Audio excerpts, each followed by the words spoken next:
अरे वाह, तुम्हारा कार्ड तो चमक रहा है। तुमने कैसे बनाया? ये तो बस थोड़े से साइंस और थोड़ी सी तख्लीकी सलाहियत से हो गया।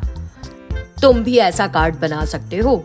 हाँ, बिल्कुल सही सुना। आप भी ऐसा कार्ड बना सकते हैं, चाहे वो सालगिरह के लिए हो या किसी त्योहार के लिए या सिर्फ मजे के लिए।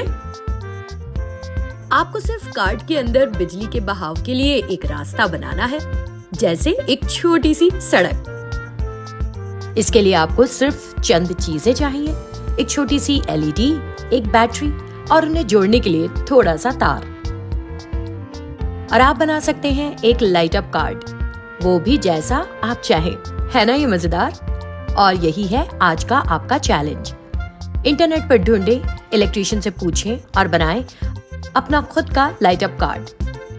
याद रहे, बिजली का रास्ता यानी सर्किट बाहर से नजर नहीं आना चाहिए। तो देर किस बात की, कार्ड बनाना शुरू करें। इसे बनाने के मराहिल बताते हुए एक वीडियो बनाएं और प्रथम क्रिएटिविटी क्लब पोर्टल पर सबमिट करें। अपनी तख्लीकी सलाहियत को चमकने दें। हमारी नेक तमन्नाएं आपके साथ हैं।